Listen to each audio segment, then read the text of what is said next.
I grew up in Salt Lake City, Utah. I took a degree from the University of Utah, managed some stores for Safeway, and then ended up going to work for General Foods Corporation.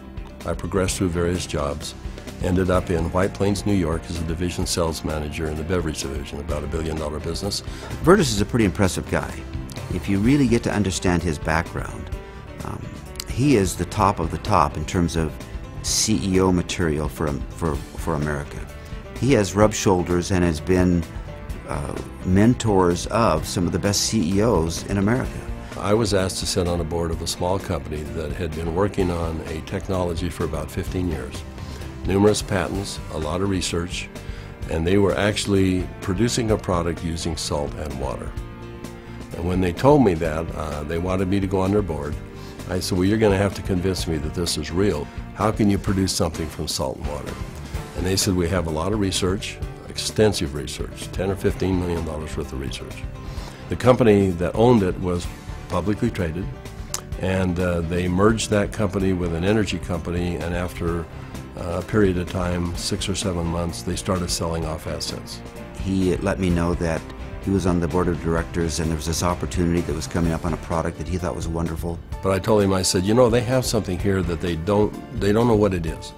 And it's a lot more than they think, but they haven't figured it out.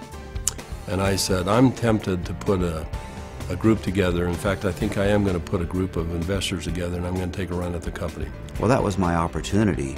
I pulled out my wallet and pulled out a check out of the wallet, and Verdis, whatever you need, we're going to do this. And he wrote this check out for a very big amount of money, and he said, there's more behind that, let's go put an offer in. And I said, are you serious? Now, I didn't know anything about the product or the company, but I knew Verdis, and I was betting on Verdis. I knew that Verdis had done his research. I knew that Verdis was not going to lose. When we finally determined how ASEA worked and what it did, we were confronted with a decision that we had to make. We said, you know, we could potentially make this into a network marketing product. We stabilized the product, we can put it in a bottle. We don't know if that's the right way to take this product. We were giving the product to people to try, to see if they would take the product. We went through a lot of what we called focus groups to see if people would actually take this, regardless if they liked the taste or didn't like the taste, or if it helped them, or how quick it helped them. After 2.5 months, we decided to go out and do an assessment of the 40 people that we had given the product to. And when we went out to do an inventory, we found out that the 40 people had turned into 135 people.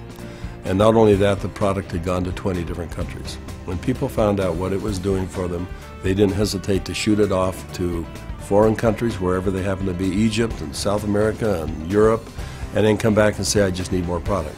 And as we gave the product to different people, we found that it really increased their quality of life. People that were seriously challenged. And it just gave us a sense of purpose. You know, we wanted to start a business. We were both fairly well successful financially. We didn't need more money.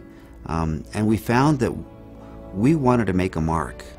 We found something that was much bigger than either Verdis or myself. We feel a real strong obligation that our task is to make this available the best we can worldwide to help people.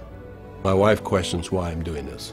She said, you've retired more than once and it's time for you to join me and let's enjoy the golden years, if you will.